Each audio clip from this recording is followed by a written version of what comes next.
Well, the thing about white supremacy is it is a viral toxin. The fact that there are little or no consequences for the violence raining down on Black folks is what becomes this spur to vigilante violence. That kind of vigilante violence is endemic in the United States. That is what is so frightful and perilous about this time that we're in right now.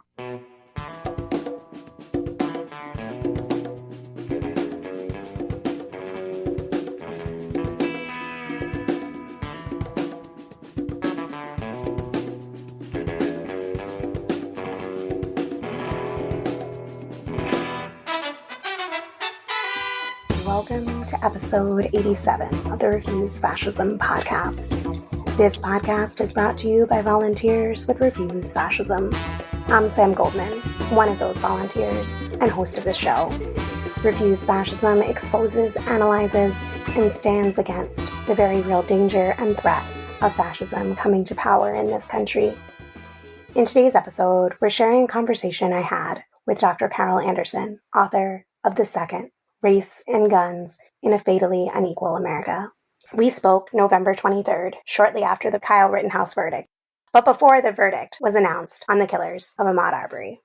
I want to remind listeners that in just 3 days, the pro-fascist majority Supreme Court of the United States will hear a direct challenge to Roe.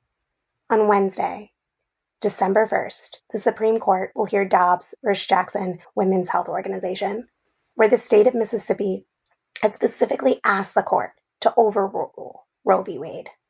The Mississippi's law bans abortion after 15 weeks, with no exception for rape or incest, and makes abortion illegal 2 months before a fetus becomes viable. If they rule in favor of the Mississippi abortion ban, the constitutional right to abortion will be overturned, immediately made illegal in almost half the country, in states that already have trigger bans in effect. What needs to be heard outside the Supreme Court of the United States and nationwide is this: abortion on demand and without apology. In the name of humanity, we refuse to accept a fascist America. It's not hyperbole to say that the future of abortion access hangs in the balance. To understand why, to get more background on this case, what's at stake, and its connection to the whole fascist onslaught, I encourage folks to go back and check out 2 episodes from earlier this fall. Episode 82, When is it time to break the law? And episode 78 on the abortion rights emergency. And most importantly, take action that makes clear our refusal to surrender, to go back, and also makes clear how essential abortion really is. Listeners in Chicago on Wednesday, rally at Federal Plaza, starting at 5 p.m. Listeners in Seattle, noon, Westlake Ave, North, and Denny Way, there's a Refuse Fascism protest taking place. See strikeforchoice.org for nationwide actions. And in DC, everyone that can get there, driving distance, the Center for Reproductive Rights is holding a rally outside the Supreme Court of the United States at 8 a.m. The New York City Revolution Club is having people gather outside the Supreme Court at 11 a.m. And the Women's March is holding the line for abortion rights, calling on folks to meet up at Columbus Circle at 1 p.m., then marching over to surround the Supreme Court. Know of other actions for us to boost? Please tag us on social media. Visit refusefascism.org to get signs, banners, and flyers to bring into these actions to help make them as powerful as they can be. And donate $15 this Giving Tuesday, and you'll get 100 abortion on demand without apology stickers. So be sure to hit that donate button while you're there. Okay, so back to today's interview.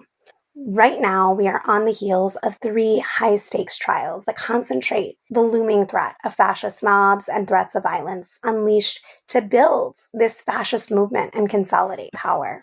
Trial 1. Kyle Rittenhouse is, as folks listening know, a cowardly racist punk who traveled to Kenosha, Wisconsin in 2020 with an AR-15 and joined other fascist gunmen, confronting protesters under the guise of, quote-unquote, protecting private property. When 2 unarmed people encountered him, he shot them both dead with the assault rifle. On Friday, November 19th, a jury declared him not guilty and let him walk free. This ruling gave a green light to more slaughter of Black people and anyone who would stand up for their lives. Trial 2. Travis McMichael, Gregory McMichael, and William Bryan were convicted of murder. These three hunted down and murdered Ahmaud Arbery for the crime, quote unquote, of being Black and jogging through a white neighborhood. Remember, these three were told to go home and shower by the police who came to the scene to, quote unquote, investigate. They were the ones who videotaped the whole thing from the time they jumped into their pickup truck until they gunned him down. And they went free for months until public outcry and mass struggle finally forced a trial. But in the end, they were found guilty. Rightly and righteously so. I wanted to underscore one point, that this lynching was swept under the rug until weeks of local protests were joined by an unprecedented nationwide uprising against white supremacy. In the face of this growing fascist movement with its roots in the Confederacy and Klan terror, it's clear that people's power is in the streets. Trial 3. The lead organizers of the 2017, quote-unquote, Unite the Right rally in Charlottesville, Virginia, were sued in federal court. Remember, this is the rally that drew thousands of white supremacists and Nazis, where they marched with torches like a lynch mob, where they chanted, "Jews will not replace us," where they brutally beat anti-racist protesters and Black people. Remember, this was the quote-unquote rally that culminated when a Nazi drove his car into a crowd of peaceful protesters, sending bodies flying through the air and murdering Heather Heyer. All of this 21st century violence to quote-unquote defend a statue of a 19th century Confederate general built by 20th century segregationists. A jury returned a mixed decision, clearing the white supremacists of federal violations, but holding them liable under state law.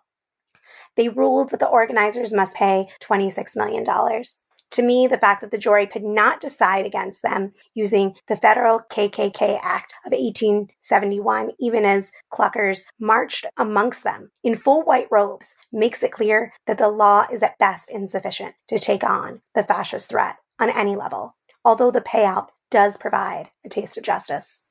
There's a history behind all of this. That's what we're going to get into today.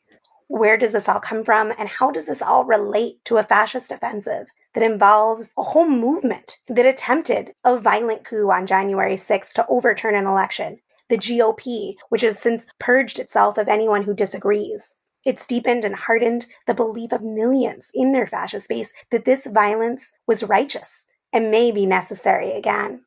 How does this all fit together? Where is this all going? Where does it come from?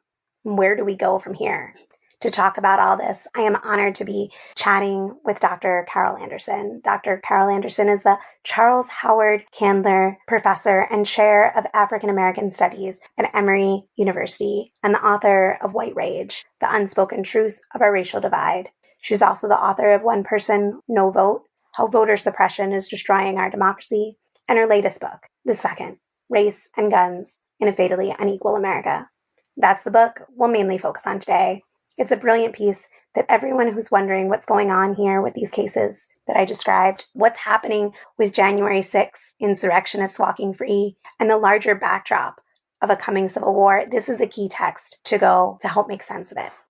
So let's have a listen. Thank you, Dr. Anderson, for joining us. Thank you so much for having me. I know that you've been talking about it a lot, but I do want to start with this because it's what's on people's minds. Many people have rightfully contrasted the numerous cases of unarmed young Black men or even Black children who have been murdered by police or vigilantes to Kyle Rittenhouse, who not only was allowed to roam the streets of Kenosha with an AR-15, but was just acquitted for gunning down people protesting there, resulting in the deaths of two people, as I said earlier, and maiming a third. For example, 12-year-old Tamir Rice, who was playing with a toy gun in a park in Cleveland before being shot to death by a police officer, Trayvon Martin, who was assaulted and shot to death by a neighborhood vigilante. Both of them claimed that they felt threatened by these unarmed children. Many people have also rightfully compared the Rittenhouse scenario to a fictional alternate, predicting a Black teenager who attempted to confront right-wing protesters with an AR-15, that he would not have survived that encounter, much less been acquitted after shooting anyone. I was hoping that you could talk a little bit about what the Rittenhouse case reveals about the right to self-defense and the right to bear arms. Thank you so much. So one of the things that I've really laid out in my book, The Second, was the deep anti-Blackness that courses through this nation. And that was part and parcel of the crafting of the Second Amendment. And we get the narrative, the NRA narrative of the Second Amendment as being bedrock foundational to American citizenship, that it is the thing that is there to stop domestic tyranny, that it is the thing that is your bedrock right. What we have to understand about the Second is that it was a bribe to the South to get the South to buy into the United States of America. When the Constitutional Ratification Convention was happening in Virginia, James Madison had put control of the militia under federal control and had done that because the militia had proven that it was absolutely unreliable in the war for independence. Sometimes they'd show up, sometimes they wouldn't. Sometimes they fight, sometimes they would take off running. So it was this thing about how do we have this militia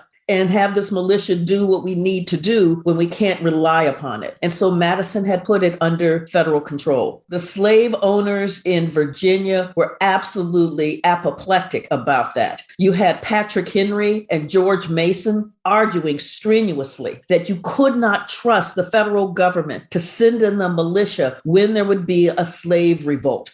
George Mason was like, we will be left defenseless. And it was like, because under the federal government, you've got those folks in Pennsylvania and in Massachusetts who have been rolling back slavery in their own borders. We can't rely upon them to defend us. We will be left defenseless. And so it's important to understand that this Second Amendment, which was what George Mason had required, he had required a Bill of Rights put in the Constitution. And that was the way to keep the South from organizing for a new constitutional convention. Because Madison was afraid it would go back to the old days, open up a Pandora's box and go back to the old days of the Articles of Confederation. How do we save the United States of America? Just like with the 3/5 clause, just like with the 20 additional years of the Atlantic slave trade, just like with the fugitive slave clause that was in the Constitution, now we have the Second Amendment as this bribe to the South to not scuttle the United States of America and to do so on the back of enslaving Black people. And to do so, understanding the militia is part and parcel of this ongoing anti-Blackness of defining Black people as the default threat in American society,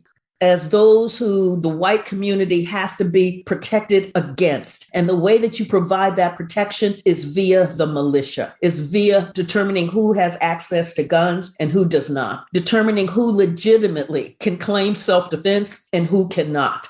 Because Black folks in this narrative do not have the right to self-defense. And that came out of a Virginia law in the 1600s, I believe it was, that made it clear that if a white person hits somebody Black, either enslaved or a free Black, that Black person does not have the right to strike back. And so you begin to see how foundational these themes are that are carrying through into our modern day. And so I look at, for instance, Trayvon Martin.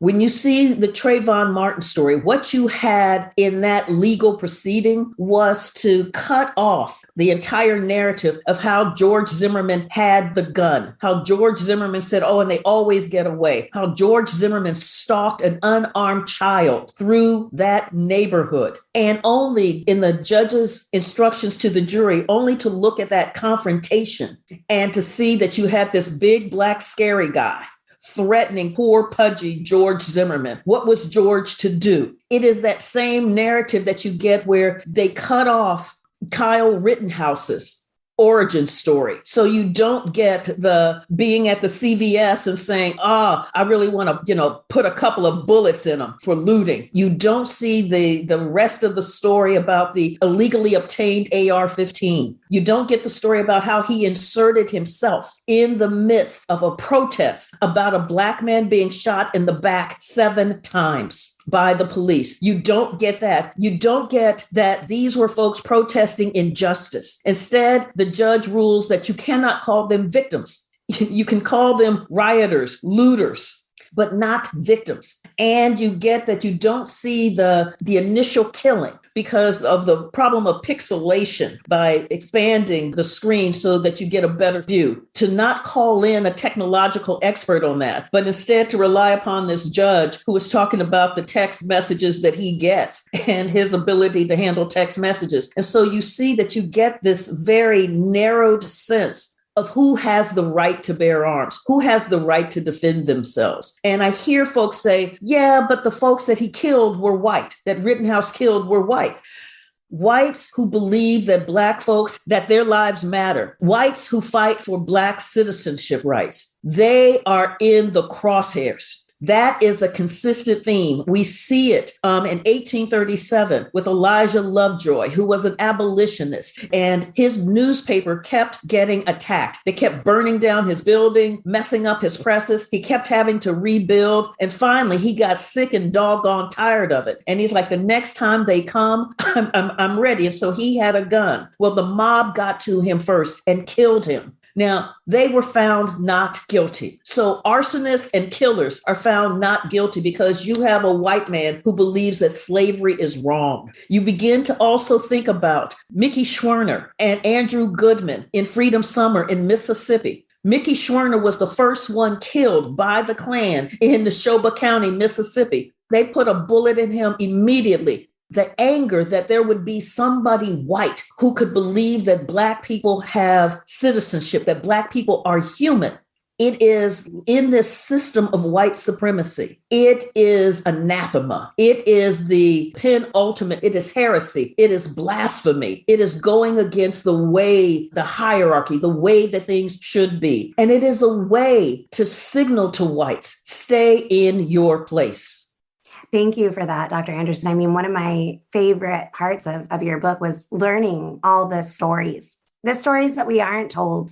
I knew about the attacks, let's say, on more recent history, the Freedom Riders that were white, but going back and looking at the rebellions that took place and white people that supported in some way, offering any kind of support to these rebellions of slaves and how they were deemed equivalent as the slave because they identified a human being as being a human being. It becomes a false narrative that race had nothing to do with the Kyle Rittenhouse killing those men and wounding the third one, because that was a Black Lives Matter protest. And what we have seen in this nation. So think about the difference between the way that the Black Lives Matter protest was handled in DC, where Trump had called out all kinds of federal officials, even those that weren't identified or by their names or what unit they were with, violating law, and the tear gas that was just raining down on these folks. Juxtapose that to the invasion of the Capitol on January 6th, where the message goes out, we will not be able to contain this, but let it happen. Yeah, let it happen. And when we see that when Ashley Babbitt, who was breaking into a federal building to overthrow an election, a duly free and fair election, to basically stage a coup, and you had an officer shoot her, what you see from the right wing is to lionize her and make her a hero, make her a martyr for trying to overthrow the U.S. government. And let me back up to say that part of what we're seeing in that is the delegitimization of Black people. So when you have a Newt Gingrich say they stole the election in Milwaukee, that is a city that has a lot of Black folk. They stole the election in Detroit, yet another city with a lot of Black folk. They stole the election in Atlanta, yet another city with a lot of Black folks, saying if these Black folks did not vote for a white supremacist, then this election was not legitimate. Therefore, it must be overturned. And so that invasion that you saw was about delegitimizing the votes of folk of color. I think that it's very helpful the way that you are threading these together, because I think for some people, they see the hypocrisy, they see the difference in treatment, but they don't see the commonality that's at the center of all of them. And that's the center of white rage, of white supremacy, of, in my opinion, people have been talking a lot about, is the Second Amendment trumping the First Amendment? There's a lot of language around that. And I've been feeling like, let's stop, let's wait a second here. It's about who and it's about what. It is about power, and it is about taking away power from anybody who is not a white Christian male. It's a very particular thing. And if you don't fit in that, then who do the guns go to? Maybe it's not true. So I'm always cautious about I saw on social media type things. But I believe that before jury deliberations began, there were Black folks in Georgia armed, walking. I don't think that's the kinds of Second Amendment right that they're going for. It's gun rights for a very certain section of people. The people who were out in the Capitol, their gun rights are protected, but whose voting rights are on the line, whose right to protest is on the line. It has everything to do with power and, in my opinion, with fascism. Creating a certain section of people that are subhuman. The Trumpers and all those who follow him are really, as Tony Norman, who was a guest on the show a little while back, was saying, these are people that are going back. It's one of the things that I wrote in the new epilogue for White Rage. Because I smelled Trump coming in that first version of White Rage. I smelled him as the antithesis, as the response to Obama's election. And when Obama becomes the scary Black man, it begins to tell you how deeply entrenched this anti-Blackness is in American society. And so the response to Obama is the un-Obama, which is Donald Trump. And what Hillary said in her campaign was, we are stronger together, which meant then that there were enough resources in American society where we could all benefit. What Trump offered was a neo-apartheid state, which was a state where you would have a vast rightless labor pool made up overwhelmingly of folks of color, and you would have whites in there, except there would be the allure that in this neo-apartheid state, all of those resources that are generated by this vast rightless labor pool would eddy up to that strata of whites. But it is a small strata of whites in this system. And that is what Trump put on the line. And that is what fed into the fury and the violence, fed into Tucker Carlson talking about replacement theory, fed into the rise of vigilante justice, the storming of the Capitols. Remember in Michigan, where you had this group coming in with their rifles into the state capitol, overlooking the legislature as the legislature is trying to do its business. You had the plot against the governor to kidnap the governor and hold her on trial. Wow. This was basically a prelude to what happened on January 6th, where they were hunting down Mike Pence and they were hunting down Nancy Pelosi because they would not do the ultimate right wing's bidding and overturn an election and install Donald Trump as president for life. I wanted to ask your opinion on whether you feel like this movement that we're talking about, the GOP as it stands today, would you use the word fascist to apply to it? Is this the same old going back to the nation's origins? Or do you think that there's anything new, akin to a movement that's aiming at eliminating the rule of law and democratic and civil rights? How do you see that? When I look at the Southern strategy, which really came into the fore during Nixon's campaign for presidency, and what you had there was the Southern Democrats, who were the group that hated civil rights, and that the Southern Democrats were like, we cannot be in a party that believes that Black people have rights and is putting the federal government behind the exercise of Black people's rights as American citizens. And so you had the Republican Party look up and going, ooh, we can finally break the solid Democratic South and we can get the number of conservative votes in order to move forward our conservative agenda. And to me, just like the conservatives in Weimar Germany, who looked at Hitler and said, ooh, we can use Hitler's group and Hitler's status in order to create the coalition that we need in order to quash the socialists and the communists who are in our Reichstag. We can do that and we can control them. Well, the thing about white supremacy is it is a viral toxin. It is all powerful. And when the conservatives brought that toxin of the Southern Democrats into the Republican Party, it took over. It moved the moderate Republicans out, silenced them. And it also then led to the base being just turned up, fueled on this fear, this anger, this hatred, fueled on it. And so it required then that those who were in the GOP primary had to speak to that base, that energized base, which continued to move the party further and further to the right. So when you think about the insurrection, and you think about the big lie that this election was stolen, and the way that Republicans have tried to downplay the insurrection. Oh, this was just a tourist visit. Wow.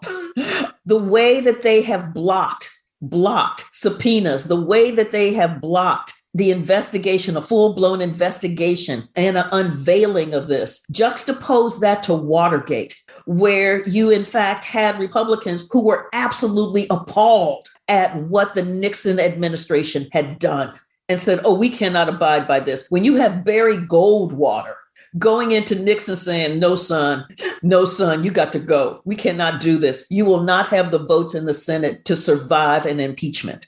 And Barry Goldwater was the one who helped with the Southern strategy because of his belief that Brown versus Board was unconstitutional, his belief that the Civil Rights Act violated basic states' rights. So Barry Goldwater is no flaming liberal. But he was like, under this line, I will not go. We have yet to see that in this current version of the Republican Party. There is no line under which they will not go. The rule of law does not matter. Democracy is the enemy. That is what is so frightful and perilous about this time that we're in right now. I really, really agree. I wanted to shift back to something that we kind of touched on earlier in the conversation. I wanted to talk about the federal law versus states' rights, because it's something that is in your book, The Second, and something that I think really relates to a few cases that are happening right now.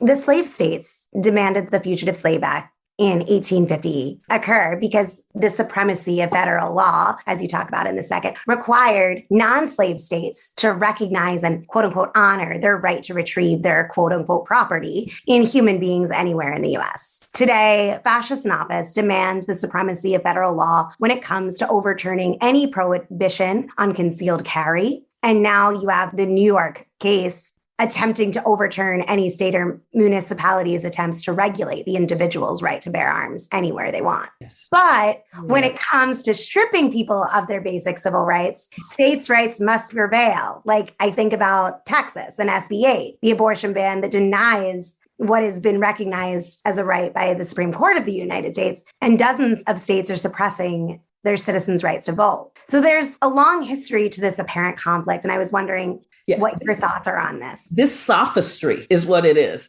It's situational. So it's like when I need the federal government to do my bidding, I'm all for federal power. When I don't want to do the federal government's bidding, then I'm all for states' rights. As you noted, you had the slave states demanding, bullying, ending up with the Fugitive Slave Act of 1850, which said that any state had to provide support for slave owners to come and retrieve their property, their runaway slaves. And if the state refused, the state then had to pay the slave owner out of the state's treasury for that lost property. So either way, the northern state had to provide resources to uphold slavery and human bondage. And the states were bristling at this. And you had the South just strolling around going, yeah, look, we can really go get them now. And I look at that moment. I talk about the Battle of Christiana in the book, where you had a slave owner named Edward Gorsuch out of Maryland who goes up to Pennsylvania to retrieve his property. And he has a U.S. Marshal with him, as well as his son and his nephew. And they go to Christiana and they knock on a man named William Parker's door, saying, I've come to get my property. Now, Parker was a fugitive slave himself, but they had set up a self-defense community in Christiana. And when Gorsuch started getting really just, I come to get my property. And Parker was like, there's nothing here that you own. That chair is not yours. I mean, so think about the humanity in Parker to say, there is nothing here that you own. And the response was Gorsuch was ready to get it on. Gorsuch ended up dying there in Christiana. And you had in this really weird moment because a white man named Castor Hanway, who was in that group of those in the Defenders, he was charged with treason. So think about that. Those who defy the Fugitive Slave Act, that is like a war against the United States, charged with treason. And thank God you had a judge who was like, nah, this was a self-defense community. This was self-defense. This was not treason. And Hanway was found not guilty. The South felt violated by that, we want the federal law to uphold this. Remember, earlier on, they fought to ensure when Benjamin Franklin came in with a petition saying that Congress would have the right to regulate and end slavery, that the South rose up and did its first filibuster, even before they knew what a filibuster was, and bullying folks going, you do not have that right. And if anybody tries to take my property, they will be in danger, mortal danger. So you get this sophistry here where it's like we like federal law when it is about the violation of a people's rights. We don't like federal law when federal law is about honoring citizenship rights, honoring the human rights, honoring the humanity of the folks who live within our borders. So when federal law says you are an American citizen, and as an American citizen, these are the array of rights that you have. And the state is like, no, you don't. You are a citizen of Mississippi. You are a citizen of Alabama. You are a citizen of Georgia, and your rights are therefore conscribed, and the feds do not have the right to step in. And think about the way Texas has SB 8. It allows for basic vigilantes to police women who are exercising their reproductive rights. Yeah, I mean, the growth of vigilantism that people are seeing and rightly shocked that at this point in time, we have people in Texas hunting down abortion providers, hunting down aunties who gave their nieces some money to get an abortion. It's insane. And this is part of the same vicious, violent, revenge-fueled movement that is hunting down and killing Black folk. Turning to the Arbery case, which I consider to be a modern day lynching straight up. They lynched a man and then they lynched his character in court. The disgusting verbiage that came out of the defense attorney in the McMichael trial, people should have nothing but contempt for. There's a history in this country of lawless vigilantism under the guise of law and order. And this is something that you speak to in your book. And I think that it's very helpful for us to kind of ground ourselves in this. I was listening to the closing argument, as I'm sure you did in the McMichael's murder trial. That's the trial of the murders of Ahmaud. And they were leaning heavily on this. Neighbors were helping neighbors to deal with this wave of burglaries, because the police weren't able to apprehend them. And this is the same argument that resulted in my opinion, in Rittenhouse's acquittal. He was there to protect the community, protect private property over people, right? And was forced to defend himself against these rioters and looters. And, I was hoping that you could touch on the history and roots of where this sort of murderous vigilantism under the guise of law and order, where that comes from in American history. I see it coming out of basically the slave patrols, where at a certain point in South Carolina's history, basically every white person was deputized as a member of the slave patrol to be able to have the right to question somebody Black. Why aren't you in your place? What are you doing out here? And let me see your papers. Who are you? Who do you belong to? That kind of white gives right. And so when you think about how Travis McMichael said, well, he wouldn't stop and answer my questions, as if Travis McMichael had the right to question why Ahmaud Arbery was jogging in that neighborhood, that Ahmaud Arbery did not have the right to refuse to answer this man who had been harassing him by following him in this pickup truck and cutting him off. That is the sense of whites have the right to control Black bodies. They have the right to demand and get an acceptable answer for the whites who are asking the question. That sense of whites have the right, we see carrying through to the Atlanta race massacre in 1906, where under the guise of protecting the white community, protecting white women from these Black rapist beasts, and this had been the press and the politicians who were running for governor stoking the fears and the flames that there were just mass rapes happening, that no white woman was safe because of all of these Black men. And so you had whites forming vigilante mobs and hunting down Black people and just killing them left and right. You had the same kind of sense that, we've got to get these Black folks under control in Red Summer 1919, where you had, like in Washington, D.C., white mobs attacking Black folks under the guise of putting Black folks back in their place because they were acting like they were equal. They were doing things like looking at white women. We have to protect our community. You see the same kind of language happening in Tulsa when Black Tulsa is wiped out. The same kind of thing about we have to protect our community. We see it in Groveland, Florida in 1948. And you saw today that the 4 Black men who were convicted of rape were finally exonerated.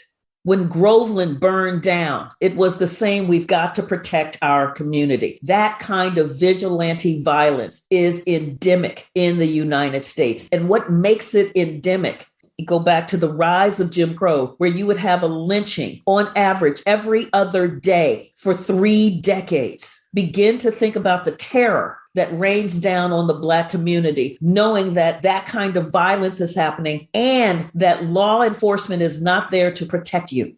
And that's where this conjoins, is that you get this violence and this nation of laws does not value the laws that protect Black people. So now I go to Ahmaud Arbery, laying this out.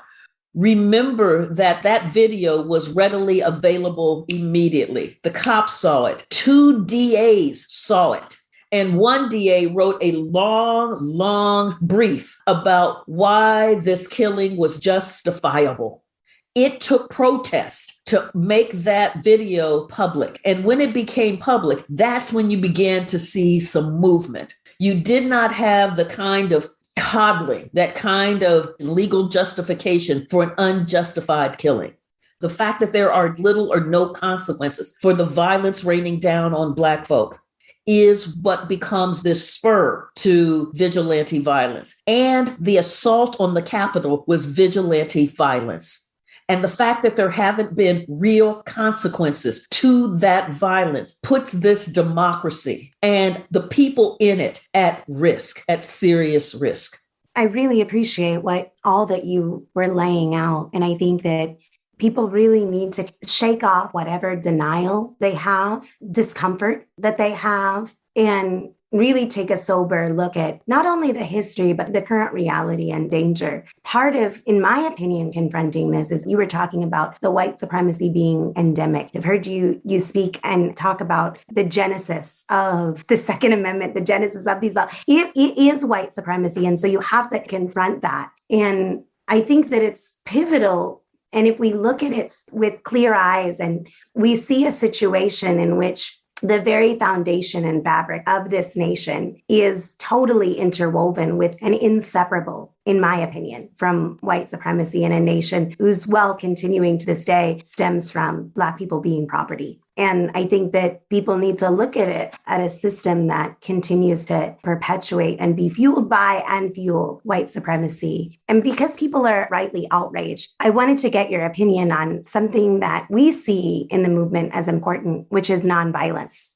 In this movement being Refuse Fascism. Sorry, that wasn't clear to the listeners. You're a historian. Your work documents and analyzes deep roots of racism in this country. And our role as ordinary folks who want to uproot that racism have a lot of work to do. To me, it starts with understanding what we're up against. Yeah. But we also need to act. Yeah. And Refuse Fascism, we've consistently argued that we need massive nonviolent protests. on the lines of the beautiful rising that swept the country last year after George Floyd was murdered so cruelly as an example of how a whole conversation can be changed and a sliver of justice can be won through massive determined protest that doesn't stop. Now, some have argued, since we are still seeing people being murdered by police at the same or worse rates than ever before, and since the fascists have now been given a green light to murder, that our side needs to stop being nonviolent. To me, this isn't just an ethical stand. It's about a blueprint for prevailing. I think about how a massive determined protest can make space for everyone to participate and rely on our courage for others to join us. I feel like we're in a moment where that actually does matter. But I was wondering what your thoughts or comments on it, because, my friend Coco, who's an editor for Refused Fascism, she was writing about We Need a Beautiful Rising and talking about nonviolence and all these comments about we need to stop being nonviolent. And I was wondering, as a historian, what advice would you give people around this? It is both strategic and practical. The practical side is that you can never match the violence that the state can rain down. The state's access to weaponry, to the tools of violence are just, and so I think about at Selma after Bloody Sunday, and Andrew Young talked about, there were folks who were like, I'm sick of this, I'm getting my gun. And Young was like, okay, you had to talk them down. You had to say, okay, so what kind of gun you got? And they talk, well, yeah, I got a 22. And they're like, okay, have you seen that shotgun that they have? Do you know what a shotgun can do? And then he's like, okay, so how many do you have? And they're like, it's like, okay, so you got the whole Alabama State Patrol out there. You've got Sheriff Jim Clark's folks, and they'll call in the National Guard. Can your weaponry match what they have? And so practically, we know that this state is armed. So I'm going to get my gun is a suicide run. I teach the civil rights movement, and I'm teaching it this semester, actually. And one of the key elements was nonviolence. That language of nonviolence and the nonviolent protest. And I'm going to tie this into Ahmaud Arbery. What that did was it helped short circuit that longstanding narrative as Black people, as criminals, as violent. Because then what you see when you see white folks just going after Black folk, and you're like, well, why were they doing this? They went after them because they were Black. We can't figure out what else is happening here. It was just because they were Black. Then it begins to shift the narrative. And so I think about the prosecuting attorney's closing arguments on Ahmaud Arbery. She said he didn't have a weapon. He didn't even have a cell phone. All he had were his running shorts. The reason they went after him is because there was a Black man running through their neighborhood. That was jarring. Absolutely jarring, because what we know is that in this society that is so steeped in anti-Blackness, it is that it makes it easy to say, well, he had a gun. Well, he was a druggie. Well, as the way to justify the systemic violence that is raining down on folk. And what we also know, when we imagine the kind of society that we want to live in, that we want to raise our kids in, that we want our neighbors to be in, it is not a community steeped in violence. It is a community that has rethought what safety and security really looks like, that has rethought what humanity really looks like, that values real safety and real security, that values real humanity. That does not happen by trying to take on a state that is as well armed as this one.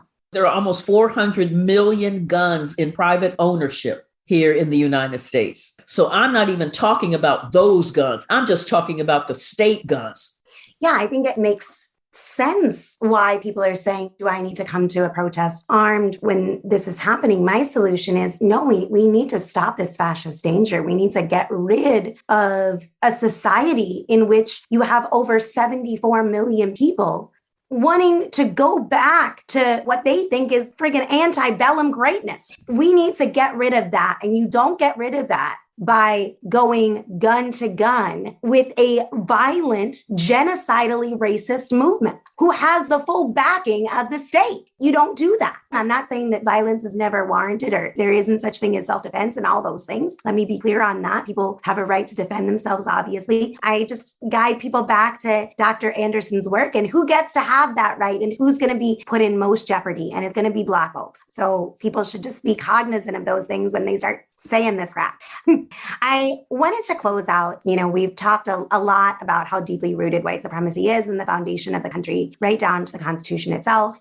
In a recent article that you wrote for The Guardian, you wrote, quote, "The nation has a really bad habit of letting white supremacy get away with repeated attempts to murder American democracy. It's time to break that habit. If we don't, they just might succeed next time," end quote. And I'm wondering, what gives you hope that we can dismantle this oppression, that we can break this habit?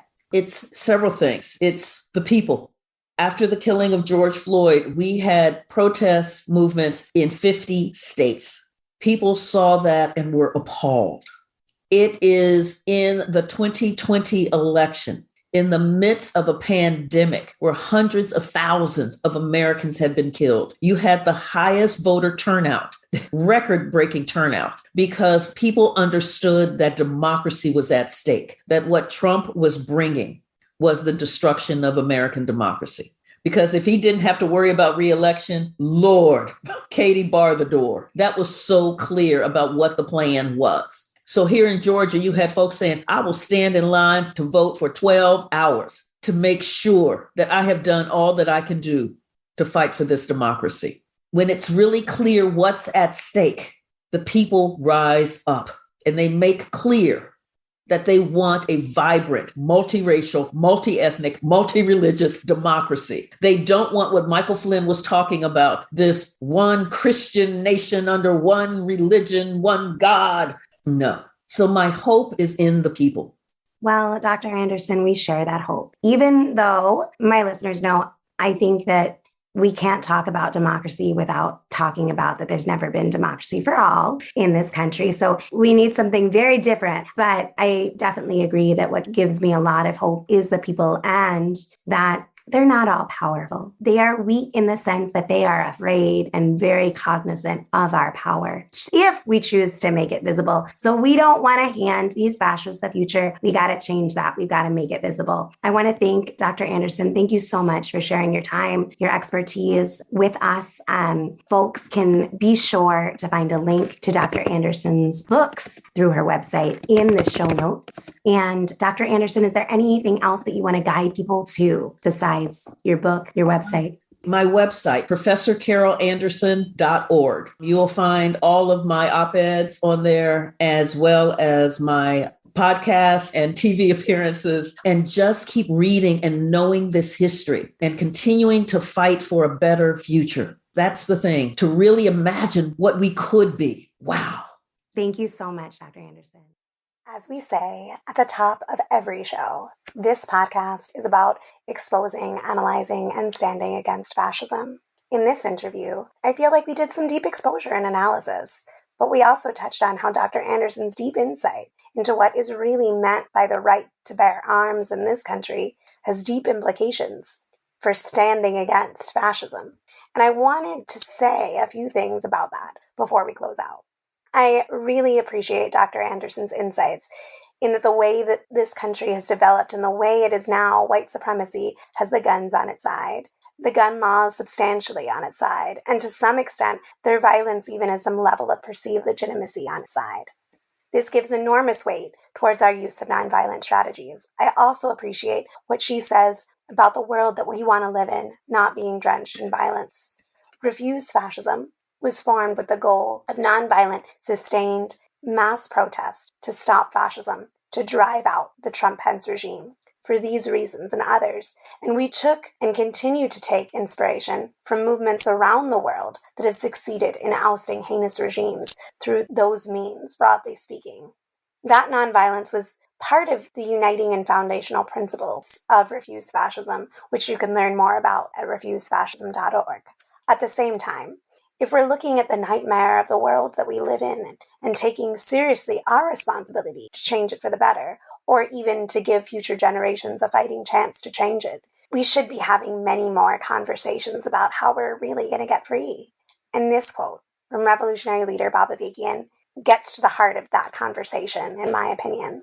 Quote, "Can this system be reformed through a struggle relying solely and as an absolute principle on nonviolence? Or, in fact, is a revolutionary struggle of millions to overthrow this system necessary in order to open the way to eliminating the exploitation, oppression, inequality, and injustice that is built into this system?" End quote.